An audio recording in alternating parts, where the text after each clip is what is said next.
Stand by for Bwana.org radio. In 3, 2, 1. Cue the announcer. You found Bwana.org radio, your one source for tech news and reviews. Now, almost live from sunny Florida, here's your host, Bwana McCall. Greetings, folks, and welcome to episode 254 of Bwana.org radio. We got a great show lined up for you. About 9 stories to talk about today. You guys may recall on a previous episode, I believe it was the last episode, I talked about how this time that I chose to come back with the show is probably the best chosen time, just given the amount of tech news that has been announced. First, Apple released a whole bunch of new stuff, and then Microsoft came along, and now, today, I've got Google stuff to talk about. It's like they were waiting on me. They were like, all right, we're not going to release product X because Bwana's not back yet.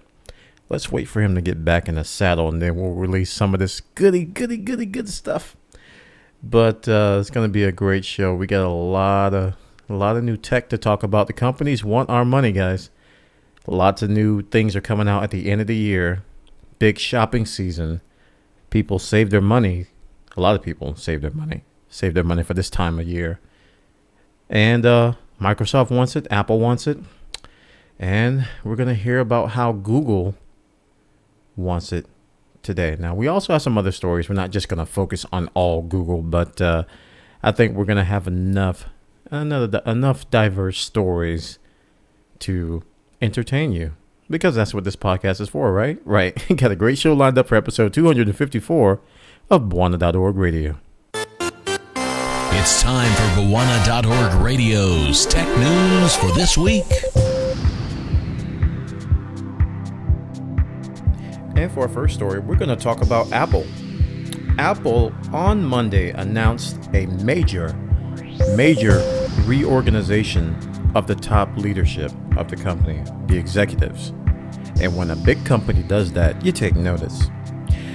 Today, or Monday, or now we know today, that Apple has announced that Senior Vice President of iOS software, Scott Forstall, will no longer be with the company at the end of the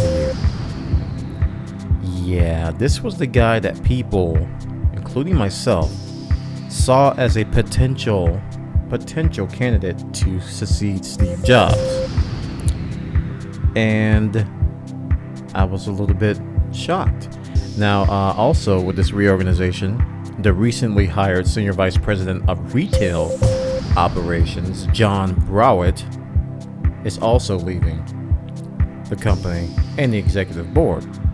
So, big changes at Apple, huh? And it gets a little bit juicier now.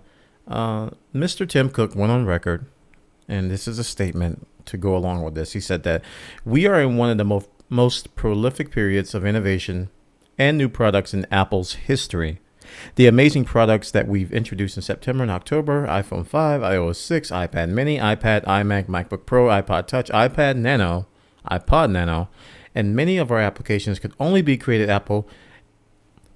been created at Apple and are the direct result of our relentless focus on tightly integrating world-class hardware, software, and services. Execu Speak 101. So that's Tim Cook's statement.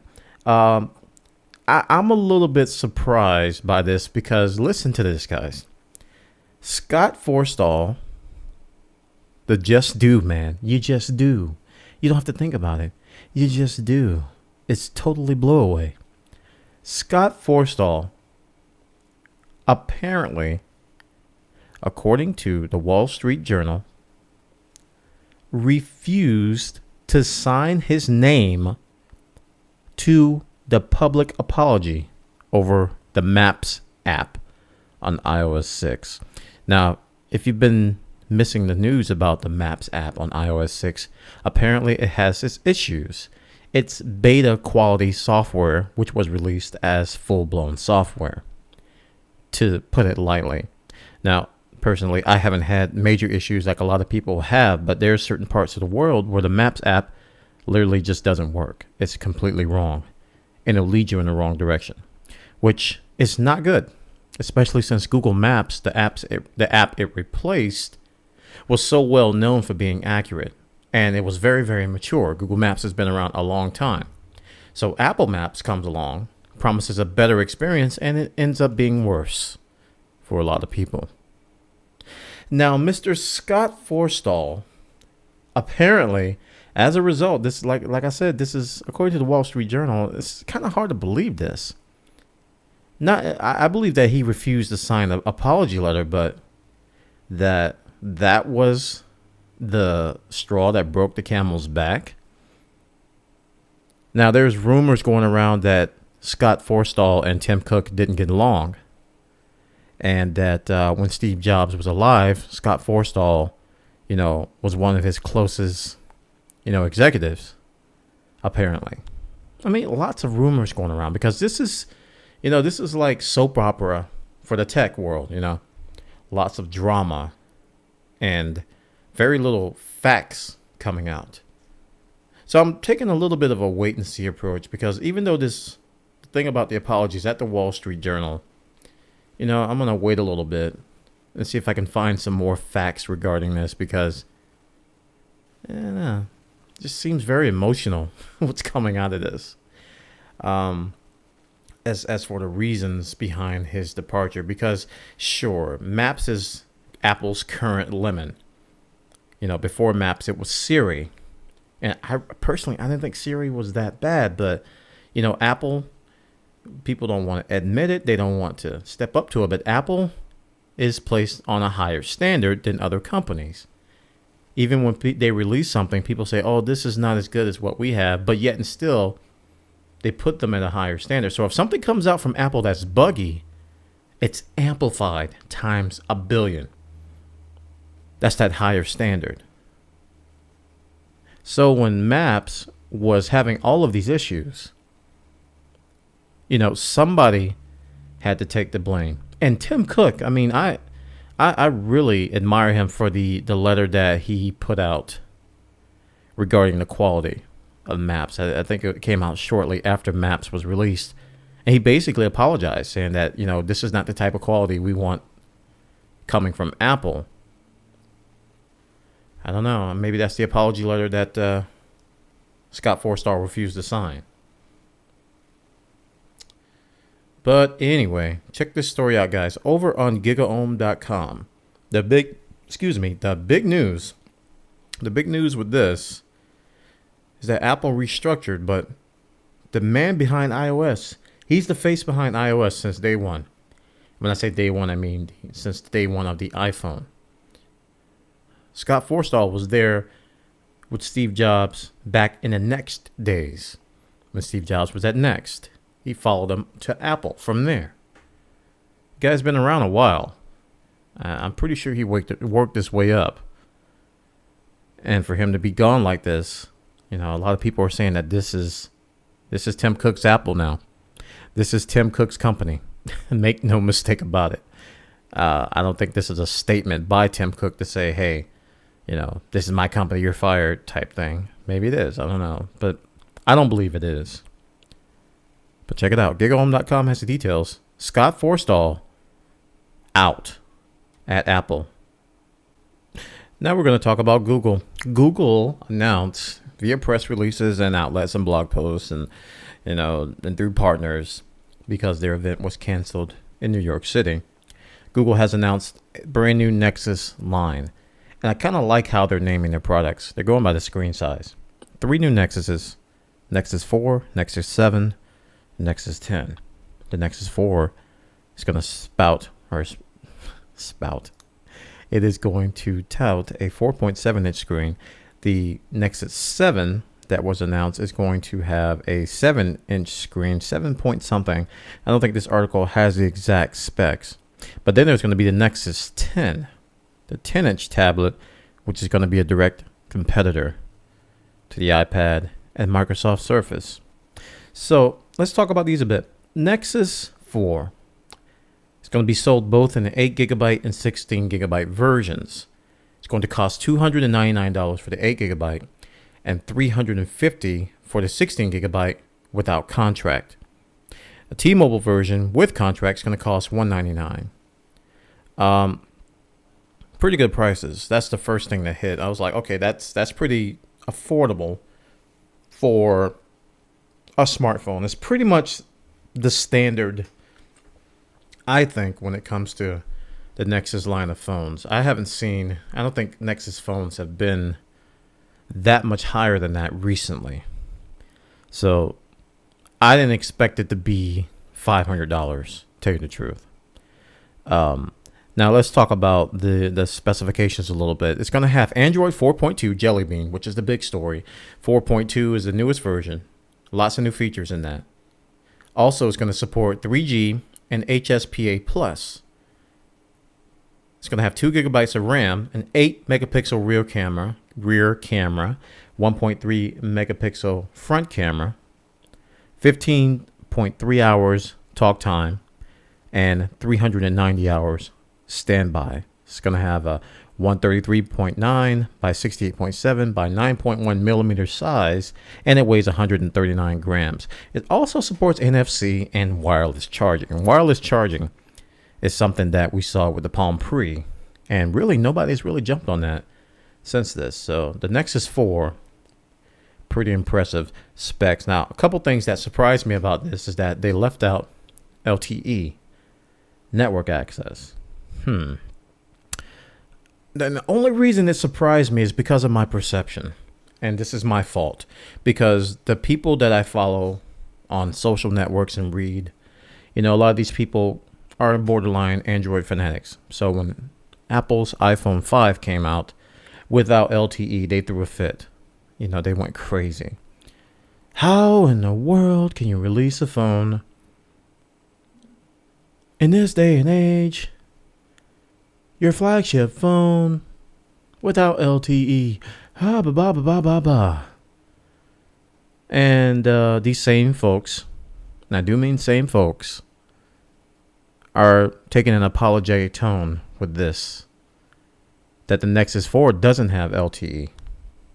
Well, what happened was that Google realized that certain markets don't have LTE, so it'd be smart for them to really, all this dancing around. And I'm not saying the reasons that Google gave were wrong. I'm just, like I said, my perception. These guys, they were all over Apple when they didn't have LTE. Personally, I don't care about LTE. When iPhone 5 didn't have LTE, I didn't care. The Nexus 4 doesn't have LTE. I don't care about it either. So, not a big deal for me, because in my area, LTE is not really abundant. And even if it were, that won't be a driving factor for my phone. Just something that's not on my list. So it looks decent. But it doesn't wow me. And I kind of said the same thing about the iPhone 5. It looks decent, but it doesn't wow me. And, only thing I can really say is that I need to try Jelly Bean, because I think one of the things that's holding me back from considering Android devices is I don't really like Android that much. Personally, it's a personal opinion. I think it's a very well put together OS. I think it's got great features, and on paper it's good, and it's got some things that help a lot of people out. But for my personal use and preferences, I just don't like it. I like iOS better.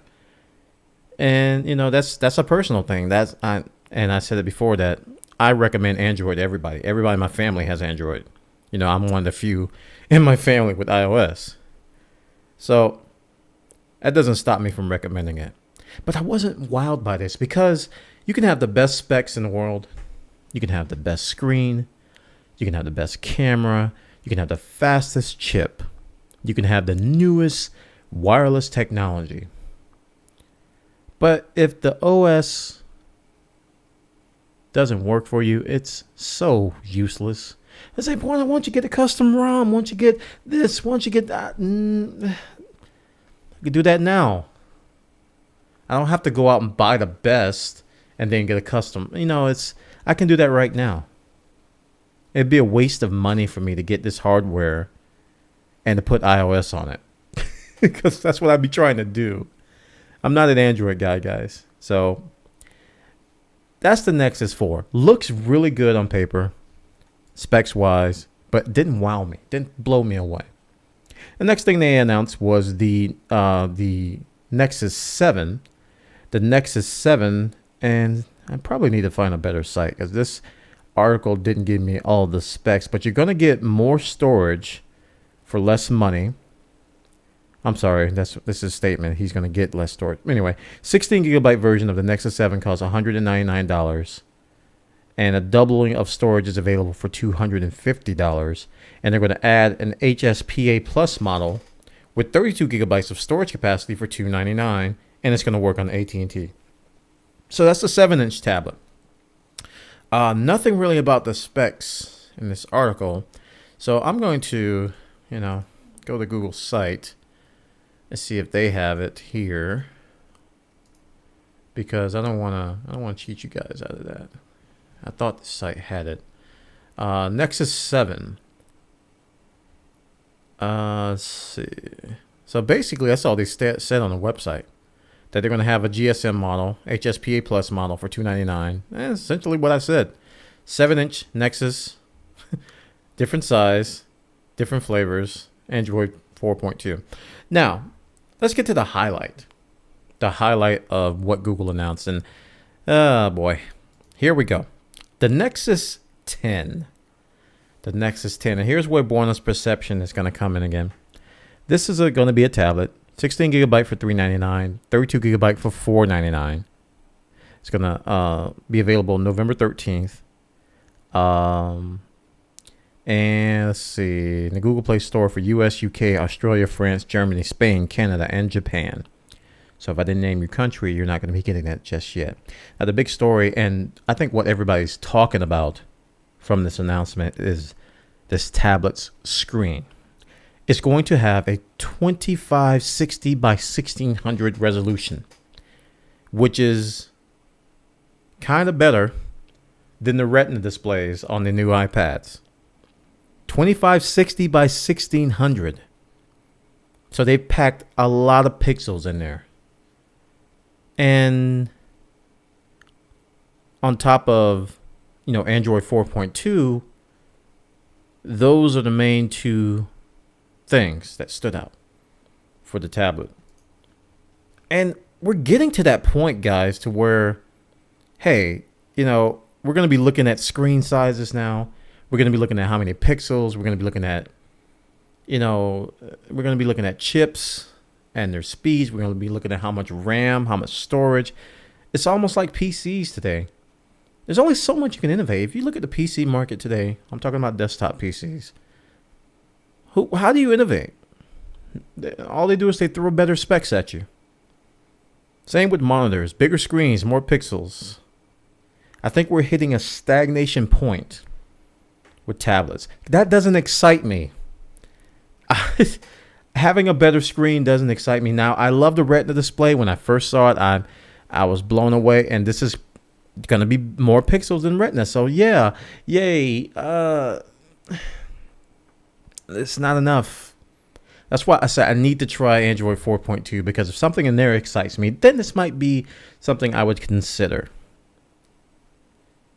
But these three Nexus devices, look like solid pieces of hardware.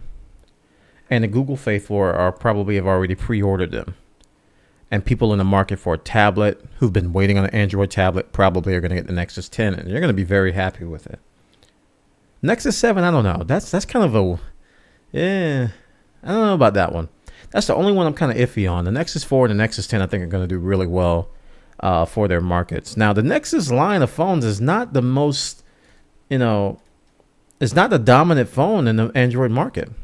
And this was told to me by Android guys. They're like, no, this is not the main phone. So it may be Google's flagship phone. They put their hands on it, and a lot of people I talk to say, just get a Nexus and you won't have to worry about X. You won't have to worry about Y. You won't have to worry about Z, but they're not the most dominant. The current Android phone I have right now is a Nexus, and I don't use it anymore. I went back to my iPhone after using it for about 3 months. So, yeah, I'm kind of familiar with the Nexus line. I don't know. It's just, this really didn't blow me away like it did a lot of other people. So, yeah, those were the three hardware announcements that Google announced. Now, a big thing that they also announced is that Google Play is going to be extended to more countries. You're going to be in Canada, UK, France, Spain, and Australia. 2 new partnerships. I think it was also announced today that there's going to be Time Warner music is going to be available on Google Play. So pretty much all the major studios are going to be on Google Play now. So yeah, it's a good day for Google. Lots and lots of good things. And if you're an Android fan, you're probably looking at these very, very closely. Now I'm looking at the Nexus 4, and I think by far the most impressive Android phone out today is the Samsung Galaxy S2 or S3. What's the latest? S3. That latest Galaxy is the most impressive phone right now. I don't think this is better. I don't think this Nexus is better than that Galaxy. So those of you with Samsung Galaxies out there, you're probably agreeing with me. Yeah, Bwana, you're right. I'm sticking with my Galaxy. You know, if I were forced to get a Android phone today, that would probably be it. The Samsung Galaxy, that S3, I'd probably get that. But the Nexus 4 just, I don't know, didn't really impress me too much. So Google has joined the likes of Apple, has joined the likes of Microsoft. And out of all the three, I think I've talked to you guys about this before. Oddly, I'm more excited about Microsoft's out of anybody's. I don't know why. Maybe because they're the underdog, or I don't know. Windows Phone seems very compelling to me. Now Surface, oh boy, I've seen some reviews and unboxings, and I got a glimpse of what's in Surface, and ooh, yeah, that's not. We're not going to talk about Surface. Windows 8, however, I am impressed with, but Surface is a puzzling thing. And when I'm talking about Surface, I'm also talking about Windows RT, which is a very weird thing, a recent thing and weird thing that Microsoft decided to do. Very weird, very weird. So I'm more excited about Microsoft. I have no idea why. No idea why. Check this story out, guys. This is over on gigaom.com. They do link to Google's site, so you can get the official announcements for these new Nexus lines. Like I said, I love the naming. Nexus 4, Nexus 7, Nexus 10. Very, very good marketing there because they relate to the screen sizes.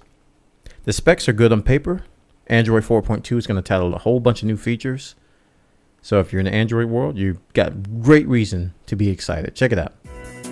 You're listening to Bwana.org Radio, a potpourri of tech news and reviews. And for our next story, we're going to talk about Google again. Google has joined the ranks of all the desktop sharing programs out there. Huh? Bwana, what are you talking about? Chrome Remote Desktop comes out of beta and will give you real-time audio feeds on your Windows system. What does this mean? You guys have ever used this site, LogMeIn or Splashtop, or you've ever used things like Citrix, GoToMeeting, and LogMeIn, I think is another Citrix thing. Have you ever used Skype's desktop sharing? This is something that's been around for years. I mean, long time. I was a big fan of VNC, and a lot of companies that I worked for, it was a remote desktop program. But these programs are popular because they allow you to do things over the internet with normal people. So if you have to, help your parents or help your brother or sister or just a friend with a technical issue, sometimes it saves you a lot of time just to say, just let me see it. Let me just log in and look at it. Because when people try to describe things to you, you don't really get a clear picture all the time. So now we'll be able to do this right within our browser with Chrome Remote Desktop. And it's pretty cool how it works. It's very simple. You basically launch it, and then it gives you a number. You give it to the other person, and once they enter that code, your session begins. Very, very simple. But kind of scary at the same time. Because let's hope that this numbering generation system is secure. Because if you have this plugin and someone else has malicious intent, and they can somehow guess that number, they have access to your desktop. And you don't want that. No. Nobody wants someone else to have access to their desktop without their permission. So Google is releasing all kinds of things. This is another one. They also, while I'm on the topic, I don't have this story linked. They also released some updates to Gmail, to the Compose window. So lots of things coming out of Google. Not just the Nexus stuff. New software, new features. They're really releasing quite a few things. Remote desktop, Chrome Remote Desktop. I may give this a try. I'm still on the fence because I'm not sure how secure that numbering thing is. But you can check it out. This is over on Engadget.com. They got the details over there. We're still talking about Google. We are still talking about Google. Google, you may have recalled that I talked about Google released Android 4.2. And one of the big features in 4.2 is this Google Now feature, which is basically designed, I gotta say it's designed to be a direct competitor to Siri on Apple. Because prior to this, Google did have voice search, but it was very crude. It wasn't as refined as Siri was made out to be and how Siri presented itself. So what they're doing is that they're repackaging, rebranding it, and calling it Google Now. And this is an app that will let you search all types of things. The weather, your contacts, contextual stuff that you can find on the web, knowledge-based stuff, flight information, weather, movie, with all the stuff that Siri could do, finding directions, searching local businesses, and all kinds of stuff. So this was a big feature in Android 4.2, right? You would think, Android phones would get it first, right? No. It's available on iOS today, right now, before 98% of Android smartphones. How does that make any sense? Can you tell me how that makes sense? If you're at Google and you're pushing your phone, you just announced a whole bunch of new Nexus line phones, you're really pushing Android 4.2. How in the world does the iOS crowd get this software before your customers do?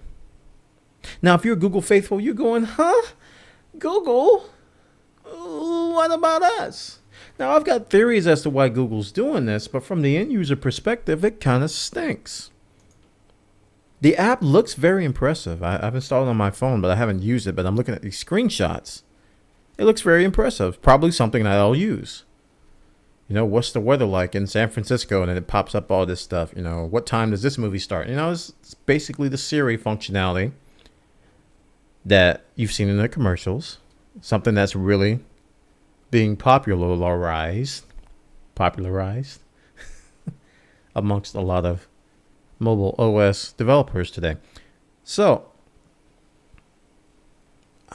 anybody got any answers? Why would they do this? Why would iOS get it first? Well, here's my theory. My theory is that they're reaching out into the iOS realm and they're willing to sacrifice their own users' impatience, however you want to phrase it, to give them a glimpse of what the Google experience is like.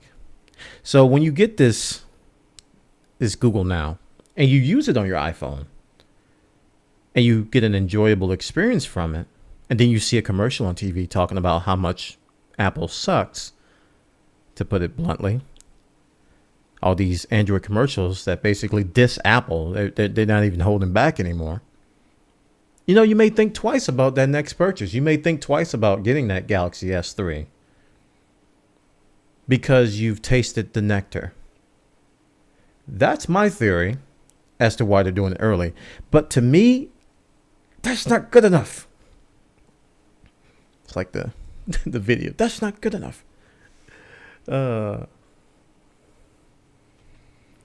It's not good enough. I think you should put the end user before that. That's my personal opinion. I mean, I can only theorize as to why they would do this, but come on. Give it to your users first. That's like Apple releasing iTunes on Windows before Mac. That just doesn't happen. It just doesn't happen. You don't see that. Oh, man. Check this story out, guys, on Gotta Be Mobile. If you do have an iOS device, you should find the Google Now application. It's still called Google Search, but it is Google Now. Has the same functionality as the Google Now. So just if you already have Google Search, all you gotta do is update it and you'll have the latest version. If you're on an Android device that doesn't have it yet, well, all I can tell you is wait. Let Google know that, hey guys, this isn't right. We gave you money. Why did we get it last? Check it out, guys, over on gottabemobile.com. They got the details over there. And for our next story, we're going to talk about PayPal. PayPal is going to have a massive round of layoffs. I won't call it massive, but it's a big round of layoffs. And it kind of caught me off guard because I thought PayPal was actually doing pretty well. PayPal's new CEO, he's coming in cleaning house, has began a reorganization effort in June to simplify the company's structure. So here's a guy that's coming in. He says, all right, this is ridiculous. We got to simplify. This is too much for what we're doing. And a lot of CEOs come in and do that. And a lot of board of directors will hire, CEOs to come in and do that because they're either bleeding cash or they can make more money and they just don't know how just yet. So on a blog post Monday, they're going to lay off. They stated that they're going to lay off 325 full-time product and technology employees and 120 contractors. That's the first time I've heard the term contractors used here because, a lot of people do contract out and they don't mention that number when they talk about layoffs and restructuring and trimming the fat. You don't hear much about contract workers, do you? It's always about, we're just going to cut this many employees. Nothing about contractors. I find that interesting. It's expected to cost, this entire restructuring effort, expected to cost $15 million. I imagine that's going to engulf some of the severance costs from the laid off employees, as well as maybe the contracts of the contractors. Maybe they, had a certain amount of time in their contract, and maybe there was a clause that said if you let us go early, we get this amount of money, so on, whatever. Anyway, it's going to cost $15 million. So this guy, Marcus, said that the cuts were necessary because PayPal wants to go from 9 product groups down to 1. Now, that's what I call simplification. 9 product groups.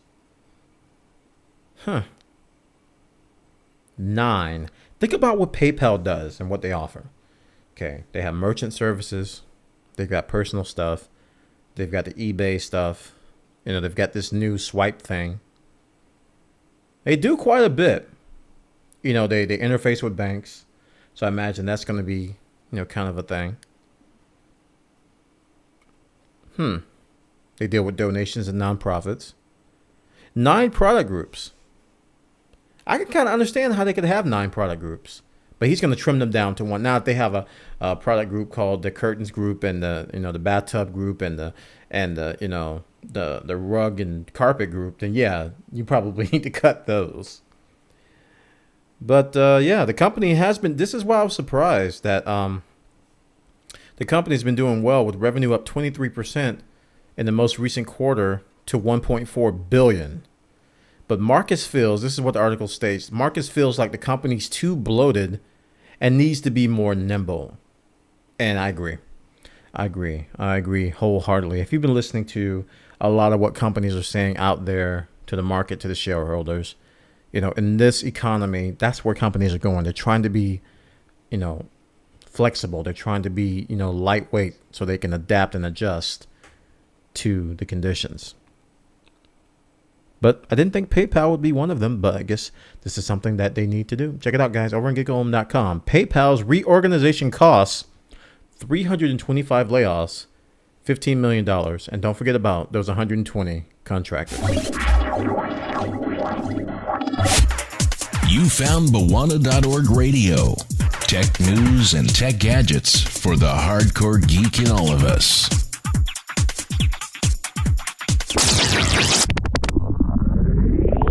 For our next story, we're going to talk about hacks. And And this is something that, on my gaming podcast, I always joke about something that kids do in the summer because they're bored. Here it is, fall or autumn. And we've been hearing about all kinds of things being hacked. This story comes from SlashGear. A hacker assessed 3.6 million state tax returns, as well as 387,000 credit card and debit card numbers. This was in South Carolina. This was an international hacker.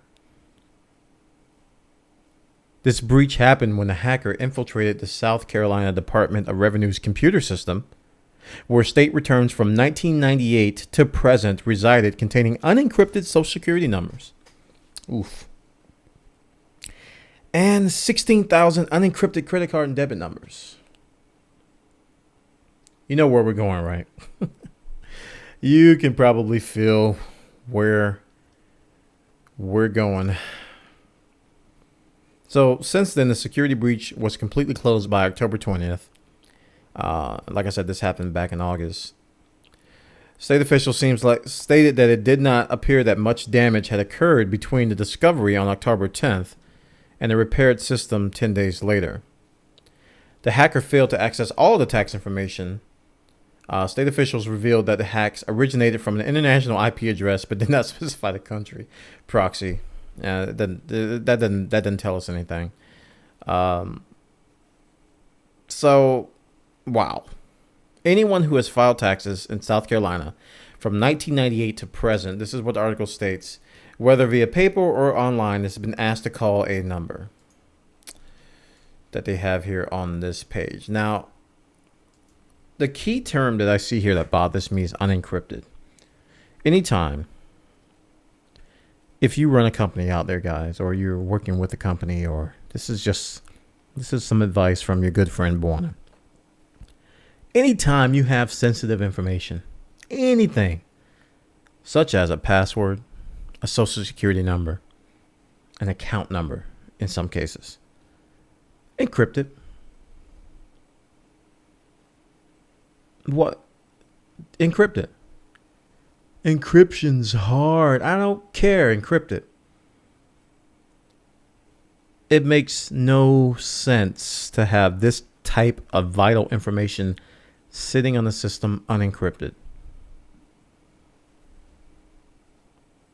And that's all I have to say about that. So that's the lesson learned here. And we've been hearing about hacks like the past couple of years. They've been abundant about all these systems being compromised and how so many of these things were unencrypted. And the latest ones we've been hearing about, thankfully, they were saying, the passwords were salted or the passwords were encrypted, so the hackers have the encrypted passwords, but, they may be able to break them. They may be not.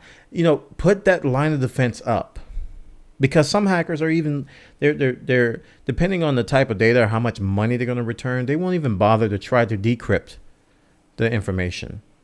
But if it's unencrypted, you're just gifting it to them. So you entrepreneurs out there, the ones who are starting your own companies, or those guys who you're going to one day be IT directors, you're going to be CIOs, you're going to be, you're going to be top dogs because you guys listen to me, so you're going to be successful. I said it. Encrypt your stuff. Encrypt it, please. This message brought to you by Bwana.org radio. Oh boy. Now let's shift gears and talk about IBM. IBM is developing the future. And it's scary, man. IBM has developed a new carbon nanotube-based chip.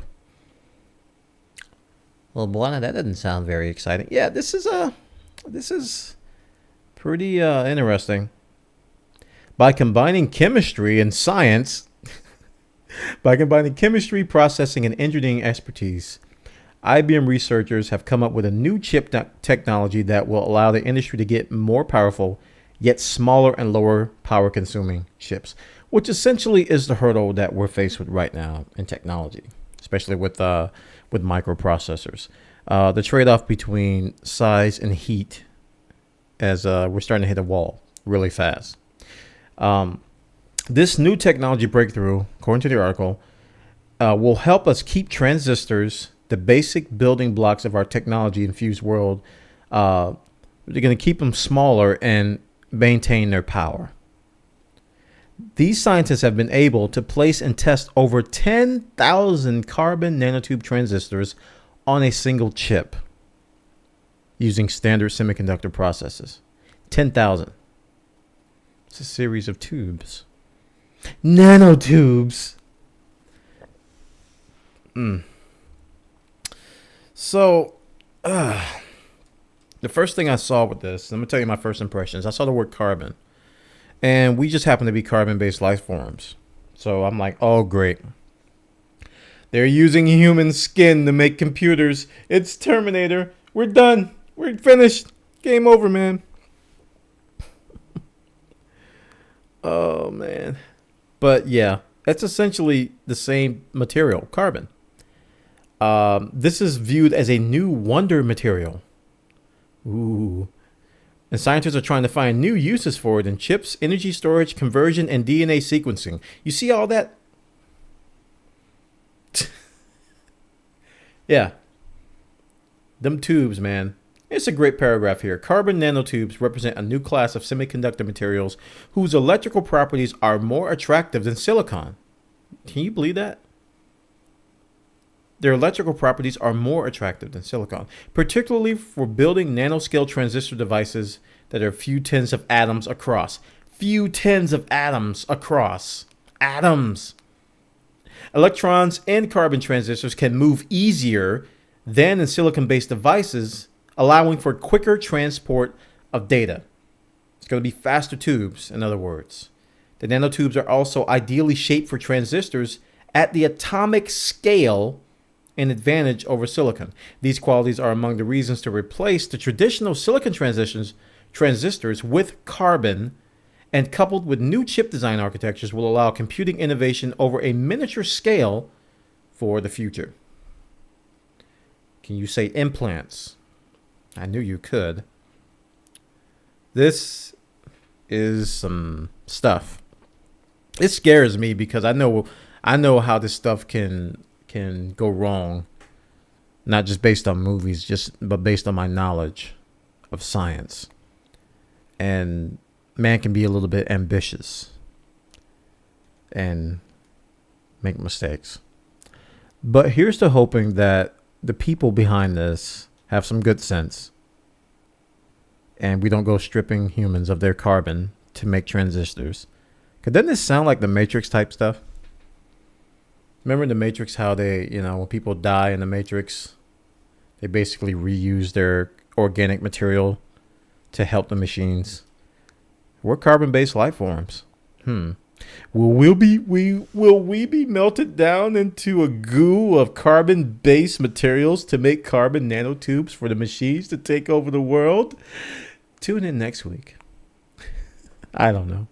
But this is very cool technology. I gotta admit, this is very, very cool.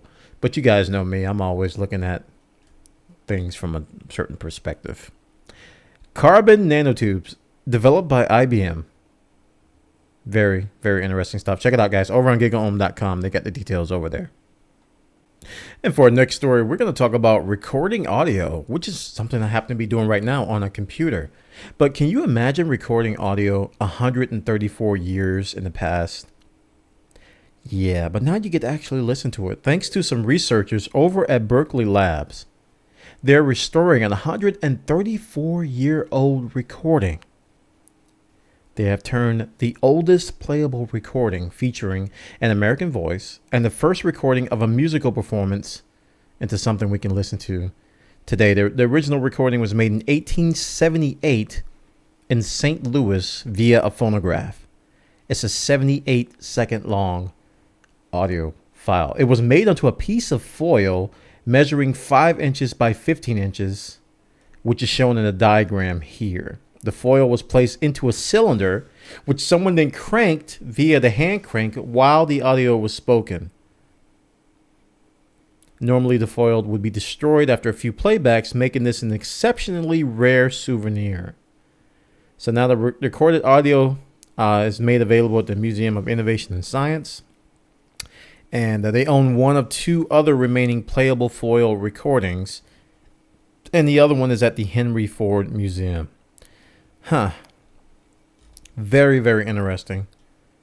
This story over here. Berkeley Lab researchers have managed to salvage a 134-year-old recording. Now, in today's technology, we'd be like, all you got to do is have an MP3 player. You can play it, But back then, that was state of the art. So what's state of the art for us today is going to be ancient in the future. So just think about that. Check it out, guys. Slashgear.com has the details over there. Berkeley Lab researchers restore a 134-year-old recording.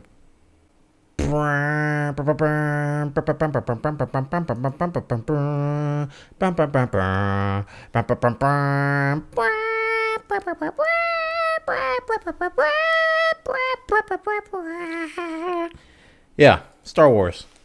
Very bad impression. I promise I won't do that again this week. Star Wars, very, very popular franchise known by almost everyone. There's a handful of people out there that have never heard of Star Wars. But check this out. Disney has bought Lucasfilms, people behind Star Wars. They've bought them for $4.something billion. $4.05 billion in cash and stock. And get this. Not only did they buy the company, but they're going to make another Star Wars. Star Wars Episode 7 will be released in 2015.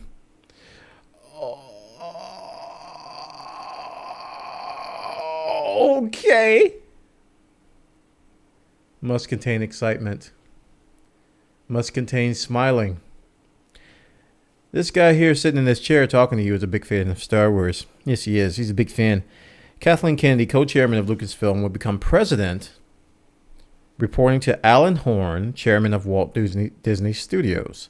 She will also become the brand manager for Star Wars, which has new episodes going into production. And under the new management, there is reason to believe that they might actually be good. Yes. This acquisition follows Disney's acquisition of Pixar and Marvel. I didn't even follow that acquisition. I didn't know that Disney bought Marvel until somebody brought it to my attention. Because I was like, Disney's going to make the next Avengers? Or, I'm sorry, Disney's going to make the next, they were going to make an Ant-Man movie. I was like, Disney? Huh? And they were like, oh, well, Disney bought Marvel. And I was like, oh, okay. But here's a quote that I want to read. It's now time, this is George Lucas, it's now time for me to pass Star Wars on to a new generation of filmmakers. I am confident that with Lucasfilm under the leadership of Kathleen Kennedy and having a new home within the Disney organization, Star Wars will certainly live on and flourish for many generations to come. Now, if you hated the newest Star Wars movies, this is reason to get excited again. I wasn't, I didn't hate the new Star Wars movies. They could have been better, but I didn't hate them as much as everybody else. But we're taking a new turn. It's a new hope. Oh, them jokes. A new hope. Disney buys Lucasfilm for $4 billion. And that concludes our show today for Bwana.org Radio 254. I want to thank everybody for listening. Follow me at Twitter, twitter.com/Bwana, or at twitter.com/Bwana Live if you want to be notified when I go live on my live stream. I also stream tech and video games over at live.bwana.tv. Check out my outdated stale blog at Bwana.org. Also, you can follow me on Google Plus at google.com/+Bwana. I'm also on app.net/Bwana. And other networks as well. I think we're at, I don't remember the other things, but thanks everybody for listening. We got another one under our belt, and I'm still working on the iTunes feed. I validated today that the changes I've made, which I thought would be fixed today, did not actually fix anything. So my feed is still pointing to the old one, and I'm working on getting iTunes to point to the new feed. So those of you with Apple devices or who use iTunes for podcasts will be able to listen to Bwana.org radio instead of having to go to the YouTube video or to download the MP3 manually. I'll be getting that working very, very soon. I was hoping it would be working now, but apparently the things I did didn't work. So we'll be getting that fixed. Thanks everybody for listening. For Bwana.org Radio, and I will see you next time.